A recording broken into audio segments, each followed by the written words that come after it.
Happy anniversary, babe. Great idea coming here. It's been an amazing year. It sure has. Wait, you do gifts on your anniversary? Why did nobody tell me this? Did he forget my gift? Quick, say something. I also ordered you a gift. It has not gotten here yet.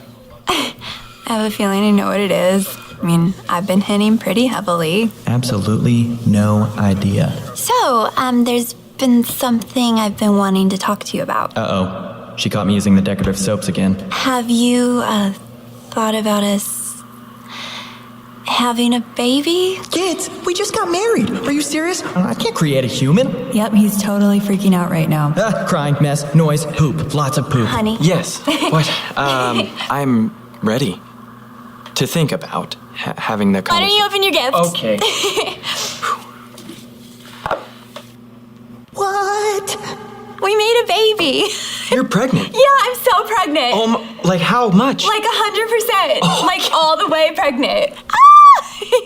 It's gonna be a boy. He's gonna be awesome. He's gonna play football. It's gonna be a girl. She's gonna be my best friend. I'm gonna teach him how to build stuff, She's gonna do ballet, throw stuff, shopping, break stuff, theater, burn stuff. mommy's little princess. He's gonna be my little buddy. We're having a baby. Oh my gosh. Yes. We're gonna crush parenting. I'm gonna crush it at being a dad. Cheers.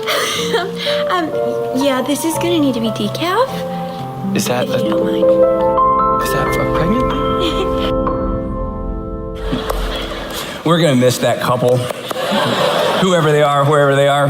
Hey, so what do happy couples know? So far, we've discovered 3 things that happy couples know. One thing happy couples know is that we bring our hopes, dreams, and desires into the relationship. We can't help that, that's natural. But if we're not careful, those hopes, dreams, and desires begin to feel like expectations. So one of the things that happy couples know is they make a decision. Happy couples decide they owe each other everything, but are owed nothing in return.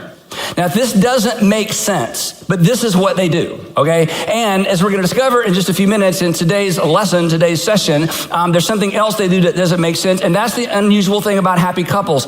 As you get close to them, they're so happy, and it doesn't completely make sense, and part of it is because they understand or they've just decided, you know what, I owe you everything, you don't owe me anything in return. The other thing that happy couples know is that happy couples understand that relationships are a race to the back of the line. That happy couples understand the idea of being selfless, and when both parties in the relationship are selfless, it's amazing what can happen. And in a Christian marriage, we looked at a passage that described this. A Christian marriage is essentially what we call a submission competition.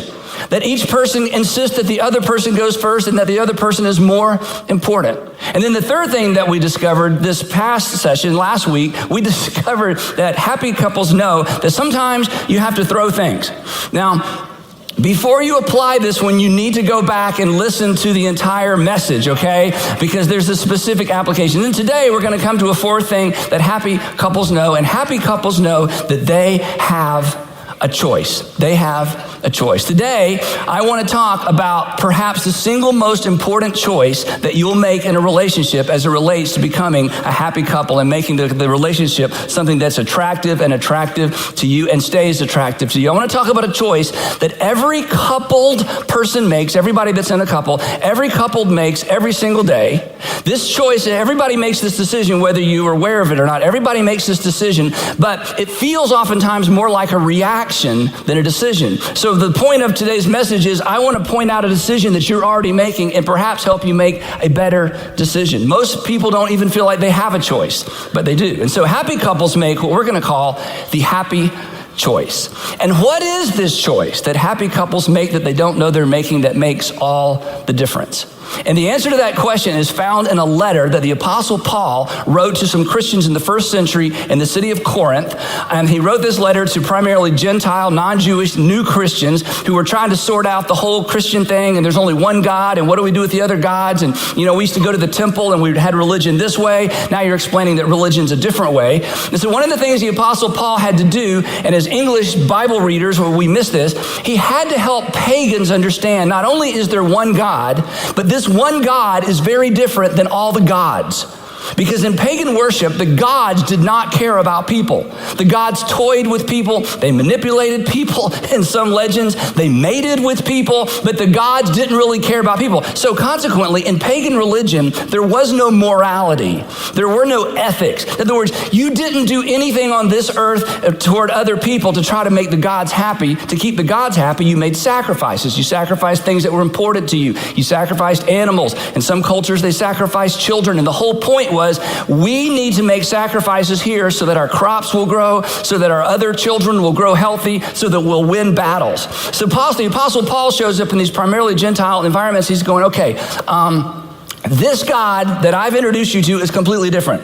This God actually cares about his people. This God actually cares about creation. So consequently, in order to please this God, it's not about sacrifices this way. In order to please this God, you actually treat people the way your God treats people. That is, you are to love the people around you. And the Apostle Paul introduces this idea that Jesus actually originally introduced, this idea of a horizontal versus a vertical religion. Horizontal religion says, hey, I'm going to treat you the way God has treated me. The old version was, I'm going to try to treat God the way God wants to be treated so God will be happy with me. So the Apostle Paul has just spent several chapters in this letter. He wrote three letters to the church in Corinth. One of them disappeared. We don't have it, but we have two. And in this first letter, he's just finished explaining to them, okay, if you want to do kind of that religious, vertical thing, knock yourself out, that's fine. But don't forget, the way you treat people is really the number one manifestation of how much you love God and how much you respect what God has called you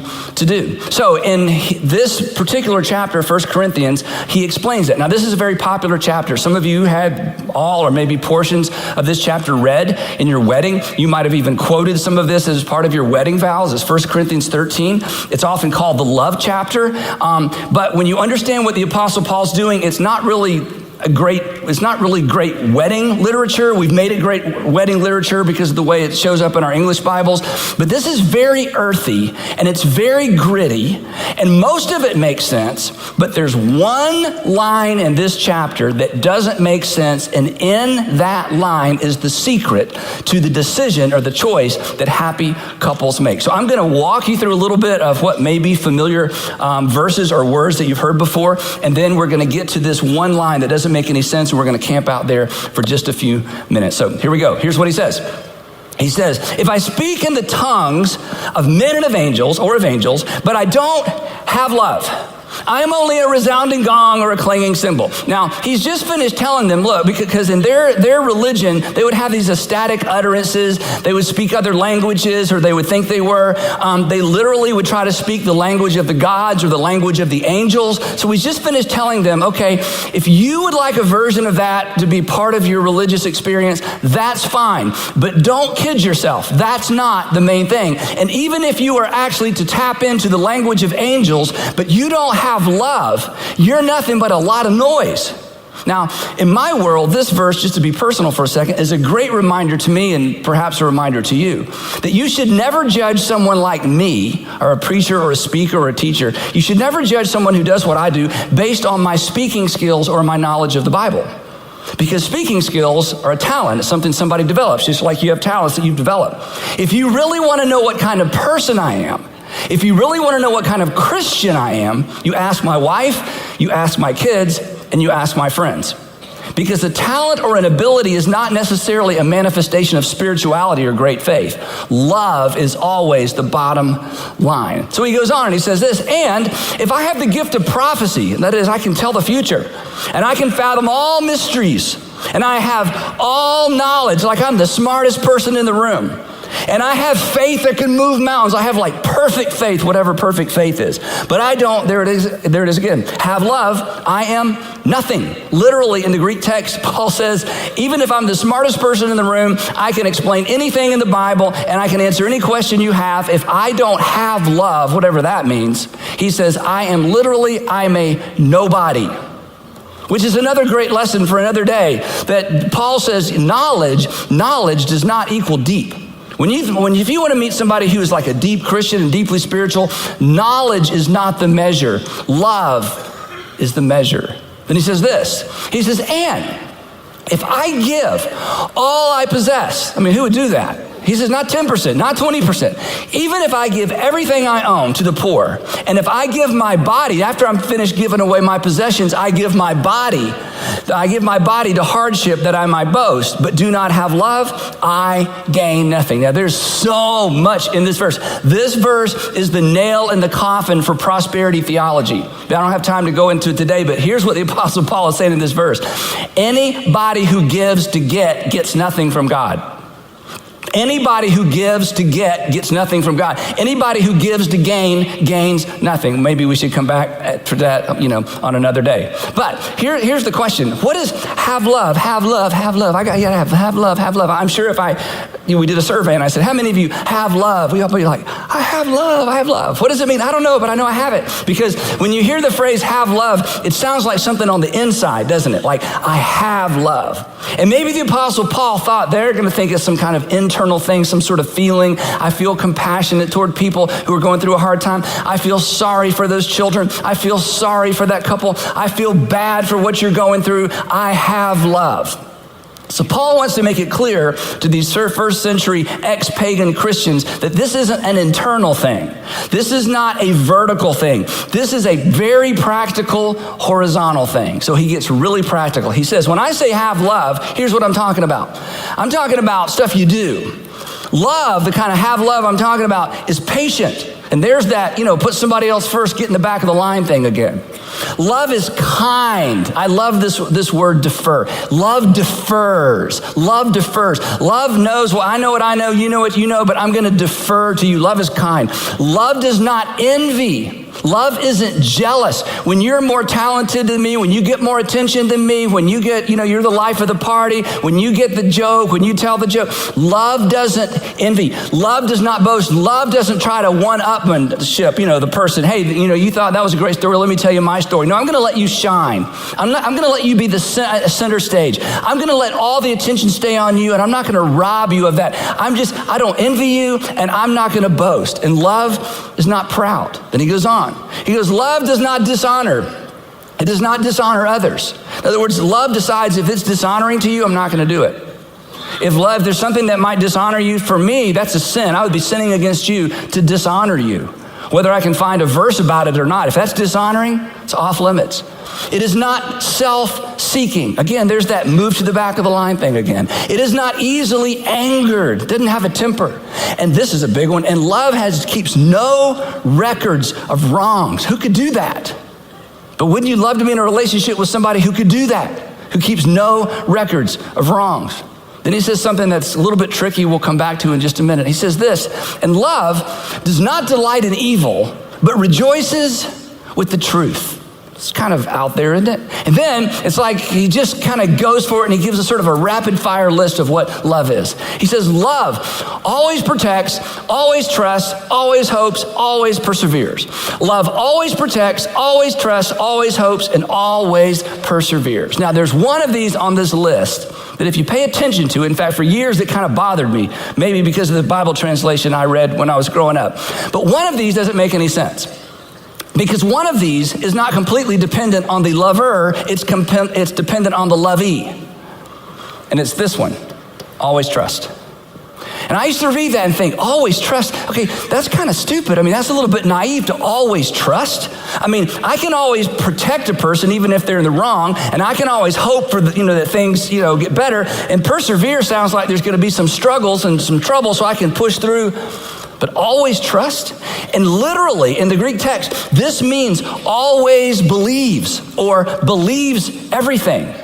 That love defaults to trust. And this is a keystone habit for happy couples. Let me illustrate it this way. In every relationship, not just romantic relationships, not just marriage, not just dating, not engaged, but in every relationship from time to time, there is a gap between what we expect someone to do, because hey, I'll be there at 6, or I'll pick you up, or I'll pick up the kids, or I'll have dinner ready for you, or I'll make sure that I tell them, or I'll tell her. There's expectations. And then there's what we experience. And in every relationship from time to time, there is a gap between what we expect and what we experience. And every single time, this is the choice that we make. And oftentimes we don't even realize, in fact, I think most of the time we don't realize we're making the choice because it feels like a response. It feels like a reaction. But every time there's a gap between what we were told someone was going to do or what they led us to believe they were going to do and what they actually did, whenever there's a gap, whenever things don't line up, we choose what we put in this gap. And we either choose to believe the best. I don't know why he's late. I don't know why she didn't. I don't know why they followed through. But you know what? I'm sure they have a good explanation. And when I get all the information, I'm sure it will make sense. Or we assume the worst. That she did it again. He did it again. You know, I kind of expected it. That's how it usually is. Happy couples, make it a habit. Make it a habit to choose to believe the best. This is what it means to believe all things. It is a choice. In the moment, it doesn't feel like you have any choice. And I'm going to say this 10 more times in our time together because I want this to sink in. Every single time there's a gap between what I was told, what I was led to believe, what I was promised. Every time there's a gap between that and what I actually experienced. He didn't come through. She was late again. I don't know where he is. I don't know what happened. I don't know why he didn't. I don't know why she didn't. Every time there's a gap, we make a choice as to what we put here. And happy couples choose to believe the best until they just can't believe the best anymore. This is a keystone habit for happy couples. Now, that's what the Apostle Paul wrote a couple thousand years ago. Interesting, in 2005, an author and speaker and thinker, Marcus Buckingham, wrote a book called, we'll put it up here for you, The One Thing You Need to Know. This is a book about business management and leadership and making progress. It's an extraordinary book. I have our staff read this years ago. And in this book about organizational skills and being a better leader and better manager, he uses an illustration to illustrate his point that actually makes our point. And in this book, he cites a 20-year study, a couple of decades. Over 20 years, a group studied happy couples.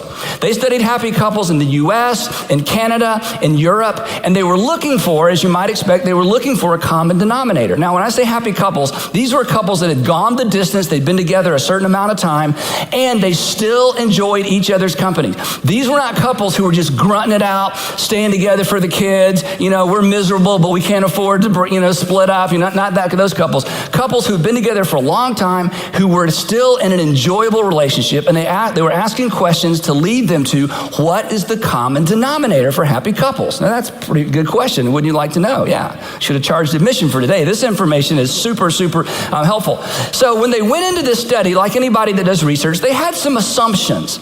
And one of their assumptions, in fact, their primary assumption, was they expected that they would find couples who'd gone the distance, who'd had some bumps along the way, but still loved to be together. They assumed that they would find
that over time, these couples had downgraded their expectations of the other person as it relates to their motives, their character, and their virtue. In other words, that over time they'd realize, well, you know what? He's not as great as I thought he was. She's not as great as I thought she was. So I'm just going to lower my expectations. I'm going to have a more realistic view of my husband or my wife or my partner. And so consequently, we'll be able to stay together.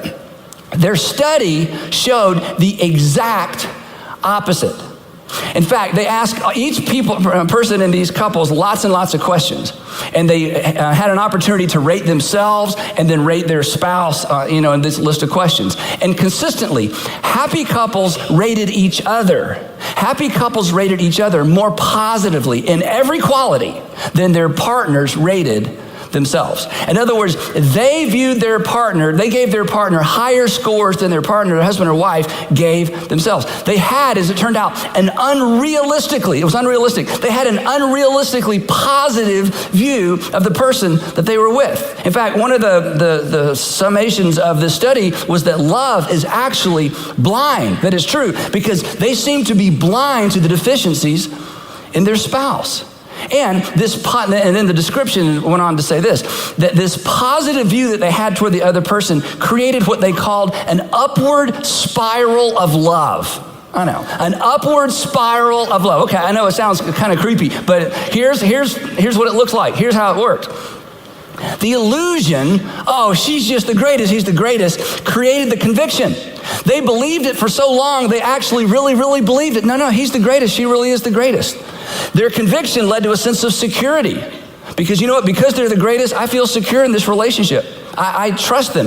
The security led to a high level of trust. Well, high levels of trust always lead to intimacy.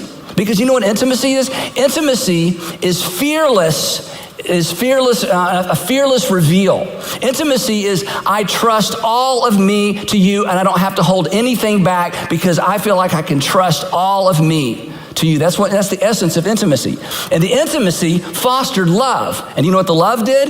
The love, underscored the illusion, which created more conviction, which created more security, more intimacy. And so they said it was like it just kind of built on itself and went up and up and up. At the end of this study, here was their recommendation. Now this is so powerful. Their recommendation was this. In a relationship, find the most, and I love this phrase, find the most generous explanation. When there's a gap between what I expected and what I experienced, come up with the most generous explanation for the other's behavior and then believe it.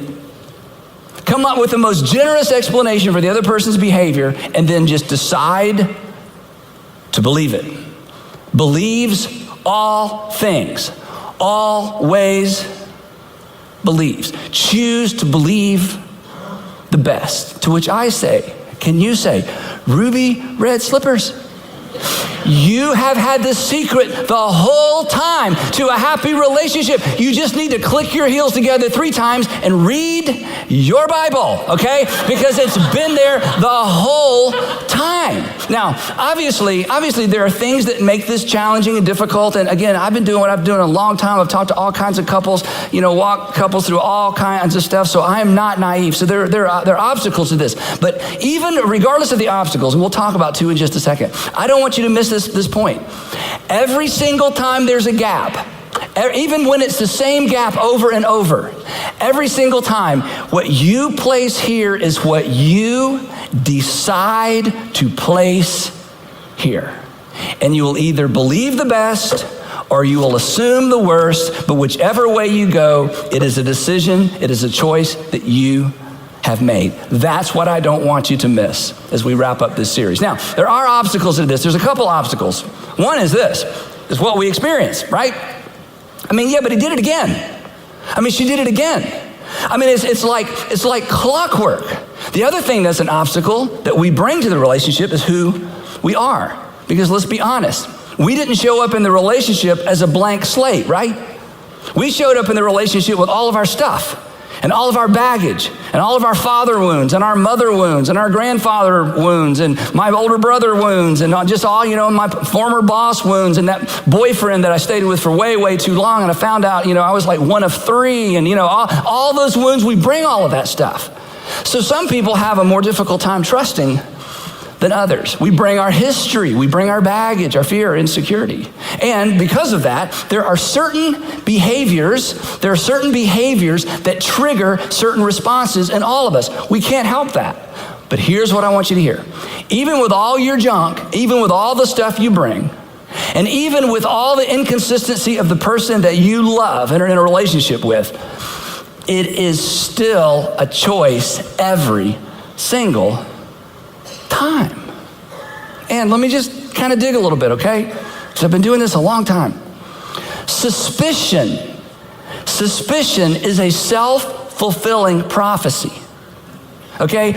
If you assume the worst for, lots and lots of time, eventually, I promise, you will find something to actually be suspicious about. And here's why.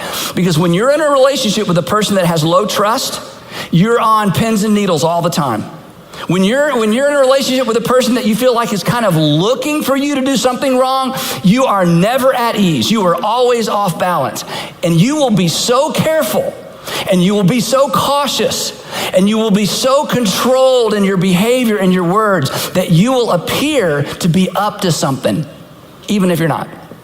And it won't be your fault.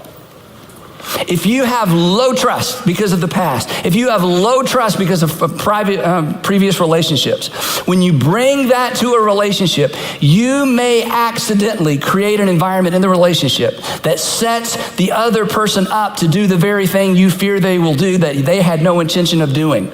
Because suspicion and low trust in a relationship is almost always a self-fulfilling prophecy. It sets the stage for the very thing you fear the most. That's why you need to pay attention to who you are, not just what the other person is doing. And both of these are important, but it's so much easier, isn't it, to focus on what they said and what they did as opposed to who we are in the relationship. But even with all of that, we still get to choose. So, with all of that in mind, and all of that as a setup, I want to go back now and look at 2 or 3 of the verses that we went through really quickly in 1 Corinthians 13, because they lean into this powerful principle that we get to choose every single time. So look at this now. Love does not delight in evil. This was kind of the tricky one. Love does not delight in evil, but rejoices with the truth. You know what that means? That love isn't trying to catch the other person doing something wrong. That love isn't trying to catch the other person doing something wrong. That love isn't building a case against the other person so they can finally step in and say, you did this, you said this, you did this, you said this. That love doesn't keep score of the past. He said that love always protects. Protects from what? Love always protects the relationship from suspicion. Love always protects the relationship from a lack of trust. That love is protective of the relationship. That love knows that whatever I choose to put here will impact the relationship. Yes, this is what I thought they were going to do. Yes, they didn't do what I thought they were going to do. They'll have to deal with that. We'll have to talk about that.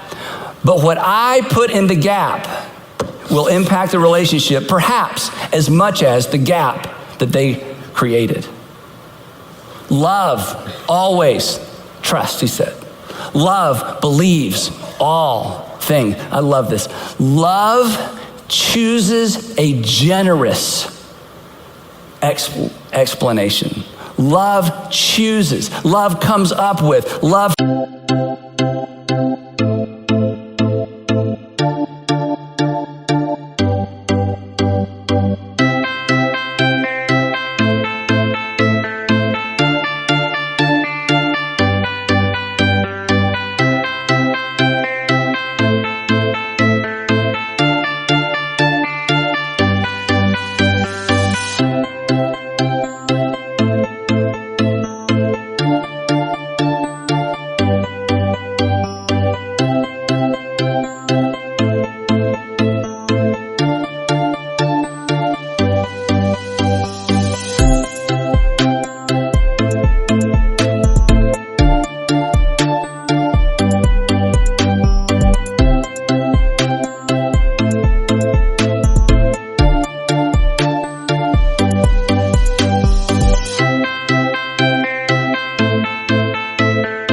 Thinks about it long enough to come up with a generous explanation.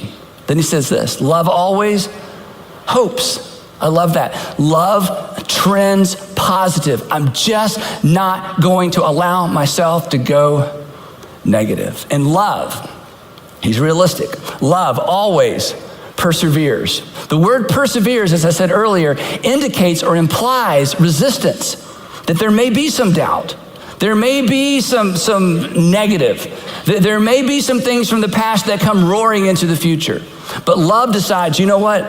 I am going to persevere. I'm not going to give into that trend. I am not going to create an environment in this relationship. I'm not going to create an environment in my home that basically sets the other person up to fall into the trap that I have laid for them through my expectations. Love is determined to trust anyway. So here's the question.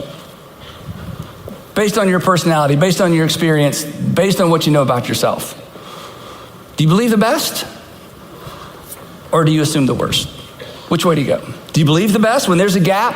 Do you find yourself going, you know what, I'm sure there's a good reason. I'm sure, or are you the person that's like, okay, he better have a good explanation. She better have a good reason for this. And I'm already mad. I don't even have all the information, but I'm mad. So when they get home, when she gets home, when he finally calls, when she finally calls, when he finally texts me, at best, I'm going to be up to zero because I'm right here. You're going to have to give me a whole lot. Which way do you go? And I just want you to know, regardless of who you're in a relationship with, regardless of what he's like, what she's like, it is your choice every single time. But happy couples know. Happy couples know. Happy couples know it's a choice. It's a choice every single time. And I know, but Andy, he and she, and yeah, I know. But it's always a choice. Besides, let's think about it this way. What are the options? I mean, are the options going to get you anywhere? Are the options going to take you forward? I mean, here are the options in case you want to kind of work this script. Delight in uncovering mistakes, thrive on speculation, assume the worst, and embrace doubt. Now imagine that you're sitting down with your future kids or your current kids that are older and about to get married, and you're going to give them advice about a successful relationship, moving into marriage, moving into a permanent relationship. If you're going to give them advice, how much of this advice would you give them? Basically, honey, lay a trap, wait, he'll step into it eventually. And then you can say, I knew that was going to happen. Just lay a trap, just always be looking for stuff, always be, piece things together, kind of have the whole formula worked out in your mind, and then you just wait and eventually she'll step into it. No. You would say, you know what, when there's a gap, and there are going to be gaps, there are always going to be gaps. You get to decide what goes in the gap. And you're always going to come out better if the habit, if the pattern of the relationship is believing the best. Now, so here's your homework assignment for those of you who are coupled. Just do this for a week. Just decide. Even if it's like 9 times out of 10, there's no good excuse for what he did or what she did. Just for a week, decide, you know what?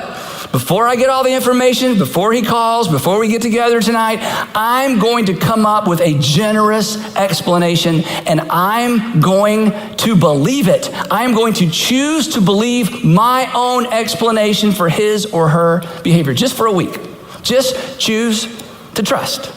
Now, trust equals acceptance. When you trust me, that's accepting me. When I trust you, that's accepting you. That's if you want to be accepted by somebody, or if you want to accept somebody, you just communicate, I trust you, I trust you, I trust you. Our hearts and ultimately our behavior is drawn to trust. The people that you want to let down the least are the people that you respect and admire the most. And when you create an atmosphere, when you create the pattern of high trust, when you create the pattern of high trust, you create the environment of high acceptance. And all of our hearts are drawn toward acceptance. Now, does this mean you don't have difficult conversations? No, of course you have difficult conversations. And when it's the same thing over and over and over, of course you talk about it. But as soon as that conversation is over, you just get right back to it. Because that's the past. I'm not keeping score. Even if it's not, if the last 10 times out of 10 times there was no good excuse, this 11th time, I'm going to come up with a generous explanation. I am going to choose to believe the best, because that's what happy couples know, and that's what happy couples do. Because happy couples know that believing the best is a choice, and it's a choice they can make every single time they decide to choose it. It's the happy choice. And that's what happy couples know.